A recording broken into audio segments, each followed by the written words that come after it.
Oh, I done done. Oh, I done done.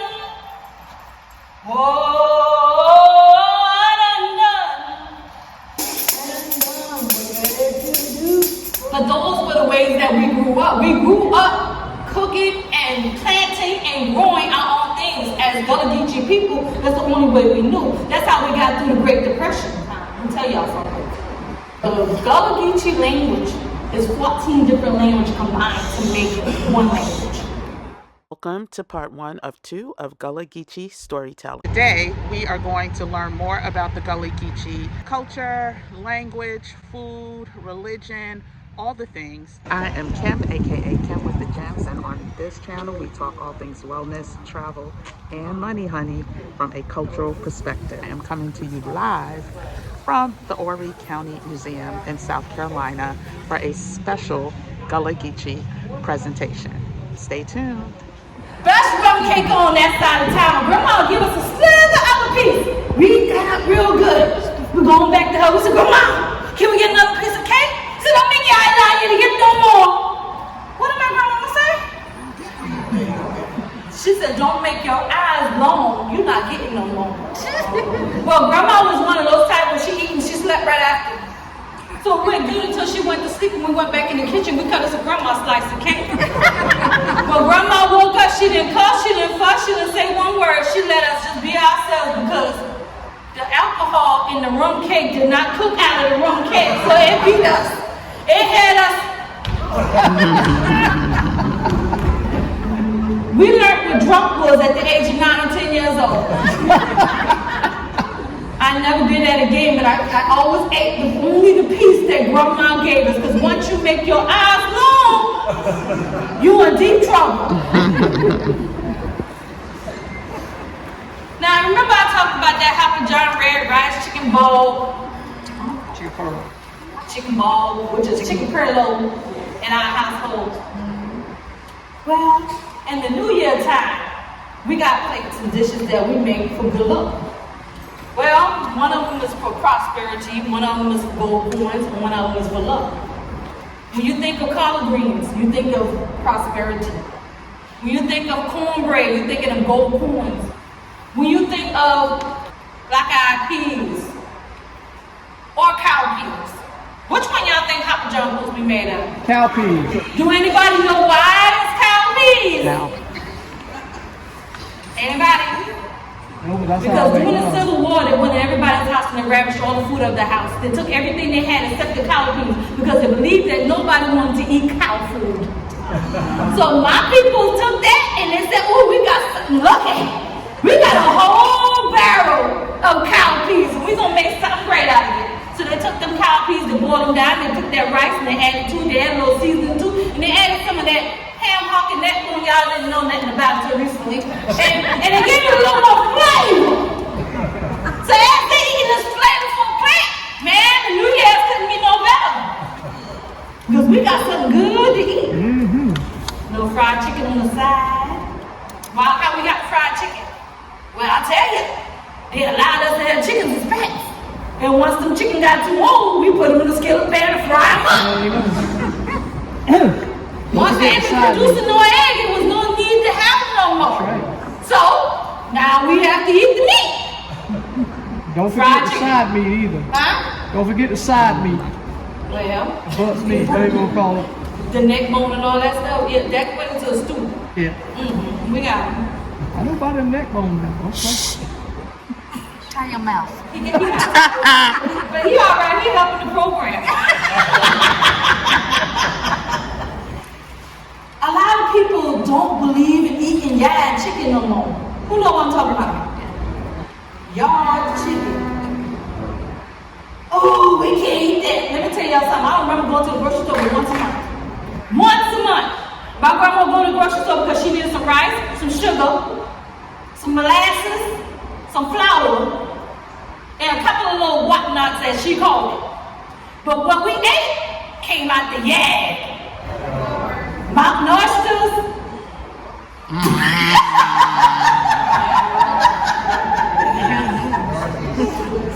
Mountain oysters, chicken, We had bacon, we had sausage, we had everything you can think of that you get out the grocery store today out the backyard.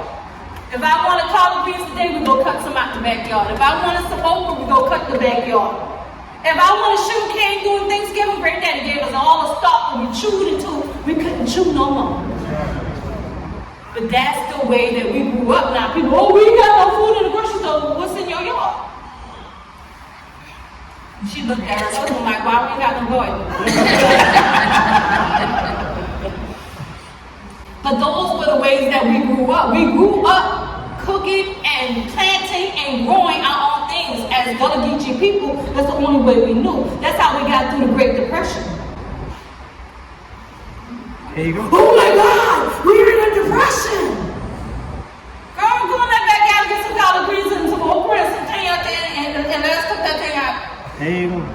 We didn't have nothing to worry about because we already had things in process to keep moving.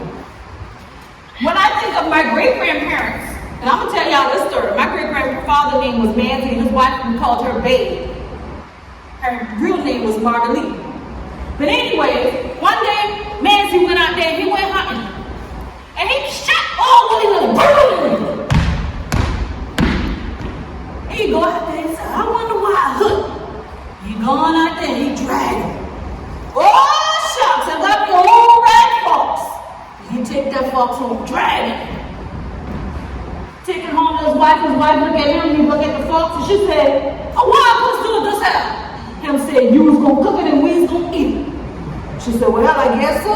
She took it in the house and she cleaned it up real nice with some vegetables and some water and some seasoning. She put it on her cast iron stove. I mean, y'all remember old cast iron stove? You had to cook with wood. Oh, y'all too young for that. But anyways, I grew up in the 80s, but I was raised in the 90s, and I still knew what a cast iron stove was because my church pastor still had a cast iron stove up until I was a teenager. Was her house hot in the summer? Hot as the dickens. But she put it on that cast iron stove, she let it cook slow, cook on that fire all night long. Her stomach started doing triple turns. So she get up, go check her pocket, there's a knock at the door, boom, boom, boom. So she go open the door. It's all the man's friend went out in the porch to go hunt. So she opens the door and they said, Granddad, that's it, this sure smell good. I sure hope I give you a plate of that thing for we took this morning. So she goes in the kitchen and she gives everybody a plate. And she starts feeding everybody. Everybody gets a plate, everybody. And they start eating. Woo, boy. Woo, boy, this plate just, boy, that thing tastes real good. Boy, that thing, that eat good. I want to see the mind tell what happened on replay. And she look at him with a smile. And she put both hands so she can move. Sure. That the old red fox paw bring it up there. Paw. Why you don't tell us that for we don't eat no fox? Moral of the story is y'all come in these backwoods of South Carolina, y'all better ask us what's in our pot before you ask us for a plate out of our pocket. It could be anything.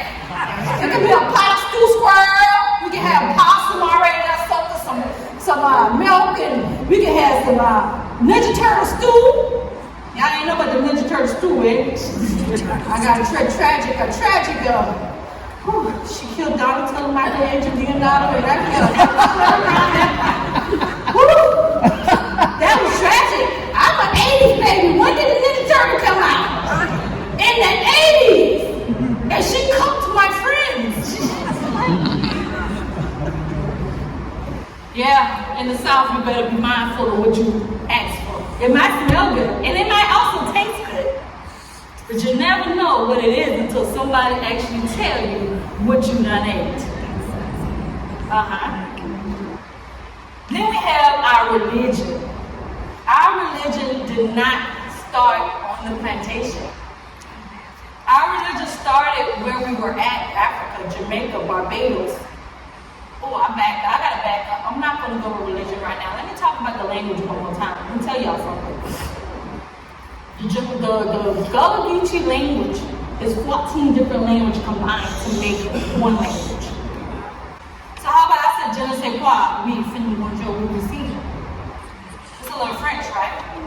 Or I said, quita español, little Spanish. How about I tell you, you want the mango tree, get the mango out the tree, and the big fluffy lady just sitting down there and eat the mango. Jamaican. So you're going up the mango tree, and a big fluffy lady waiting on her to eat the mango. You don't get that? Somebody going up the mango tree, and a fat lady sitting down there waiting to eat the mango.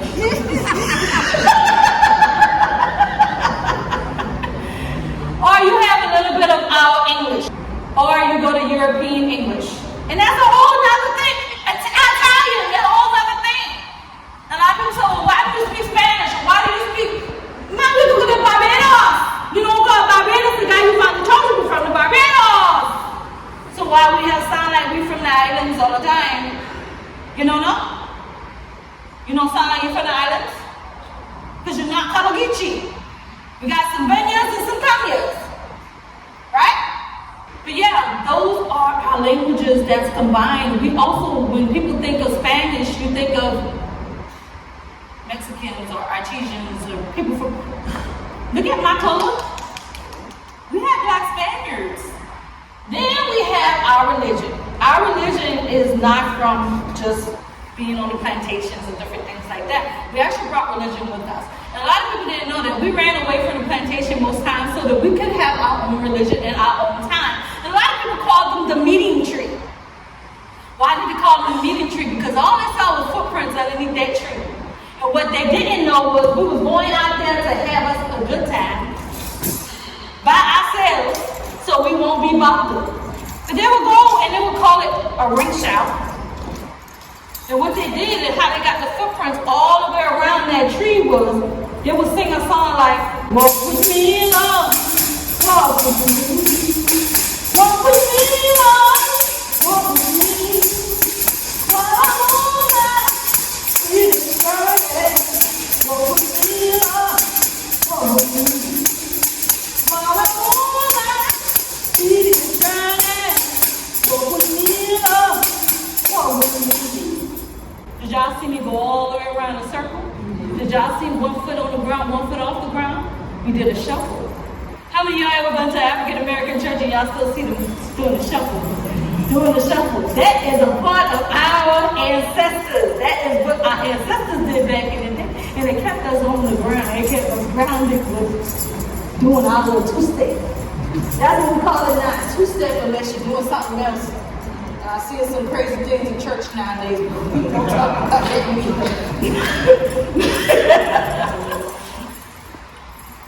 And that's how they shouted.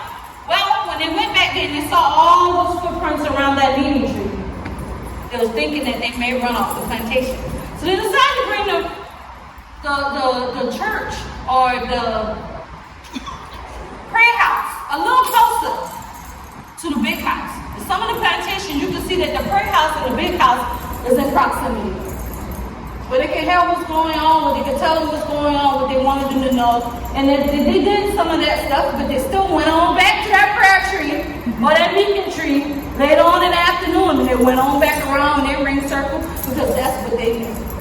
And our religion was always about God. Our religion was also about 7 different gods. And I understand that a lot of people say, oh, you can't have no other God but God. Well, you have the water god, you have the sun god, you have different gods that they believed in, and that was their belief.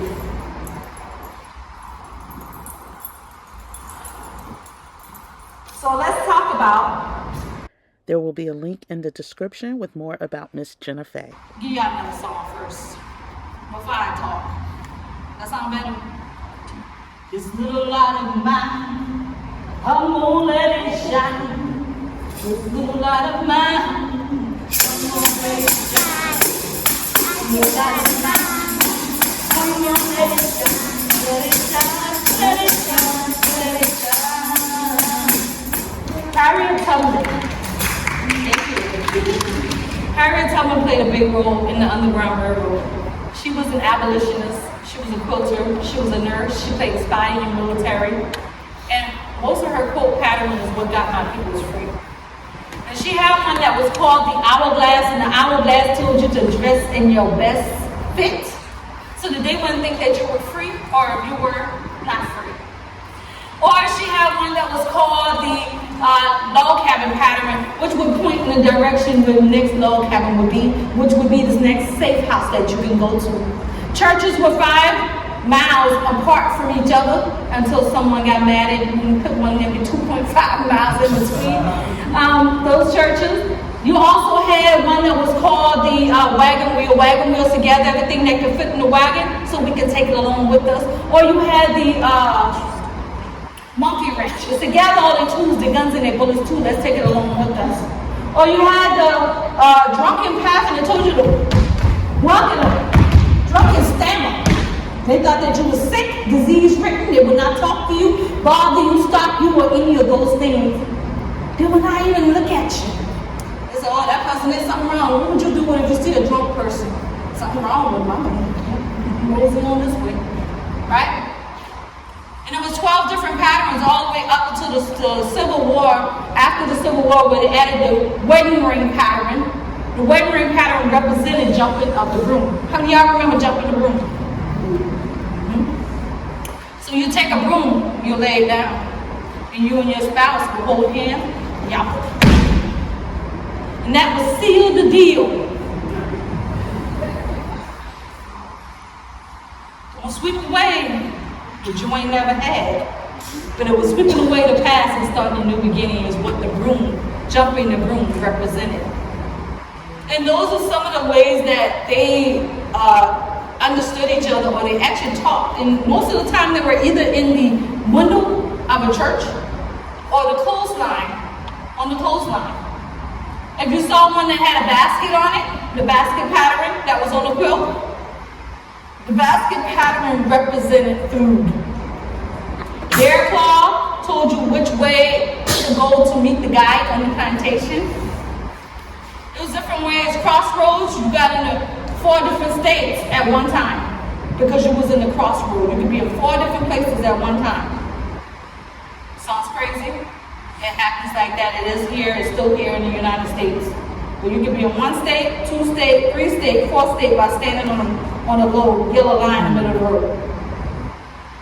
And all crosses like this. Then, maybe I'll talk about these dolls with no faces. How many of y'all was here around in the 60s? Nobody want to tell their age. Fascinating storytelling. Stay tuned for part 2. Don't forget to subscribe, hit that like button, turn on notification, and stay tuned for some more beautiful singing.